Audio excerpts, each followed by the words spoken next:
పారిజాత మొక్క మీ ఇంట్లో ఉంటే సాక్షాత్తు లక్ష్మీదేవి ఉన్నట్లే. అయితే ఈ పొరపాట్లు మాత్రం చేయకండి. పారిజాత పువ్వులు రాత్రిపూట వికసించి సువాసనతో ఇల్లంతా సానుకూల శక్తిని వ్యాపింపజేస్తాయి. పురాణాల ప్రకారం ఈ మొక్క ఉన్న చోట లక్ష్మీదేవి స్వయంగా నివాసం చేస్తుందని నమ్మకం. హిందూ కథల ప్రకారం శ్రీకృష్ణుడు ఈ పారిజాత చెట్టుని ఇంద్రలోకం నుంచి తీసుకొచ్చి సత్యభామకి ఇచ్చాడట. అప్పటి నుంచే పారిజాత వృక్షం ఐశ్వర్యం, ప్రేమ, శ్రేయస్సుకు చిహ్నంగా పరిగణించబడింది. వాస్తు ప్రకారం ప్రయోజనాలు ఏంటి ఇప్పుడు చూద్దాం. ఇంట్లో పారిజాత మొక్క ఉంటే దుష్ట శక్తులు దూరమై సానుకూల శక్తులు పెరుగుతాయి. ఇంటి వాతావరణం ప్రశాంతంగా మారుతుంది.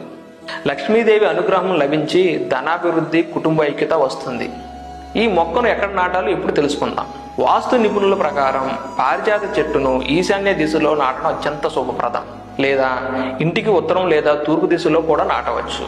ముఖ్యంగా తులసి పీఠం దగ్గర పారిజాత మొక్క ఉంటే అది లక్ష్మీదేవికి ఇష్టమైన స్థానం అని చెబుతారు.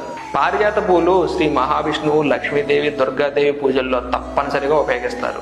ఇలా పూజలో ఉపయోగిస్తే దేవదేవతల ఆశీస్సులు కలుగుతాయని నమ్మకం. దీనివల్ల ఆరోగ్య ప్రయోజనాలు కూడా ఉన్నాయి. పారిజాత పూలతో చేసిన కషాయం షుగర్ లెవెల్స్ తగ్గించడంలో సహాయపడుతుందట.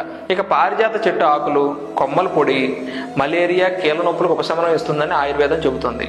కాబట్టి మీ ఇంట్లో పారిజాత మొక్క ఉంటే అదృష్టం, ఆరోగ్యం, ఐశ్వర్యం, లక్ష్మీదేవి కృప కలుగుతాయి. ఓం శ్రీ మహాలక్ష్మాయ నమః. ఈ వీడియో నచ్చితే ఖచ్చితంగా లైక్ చేసి షేర్ చేయండి. మరిన్ని ఇంట్రెస్టింగ్ వీడియోస్ కోసం ఛానల్ సబ్స్క్రైబ్ చేసుకోండి.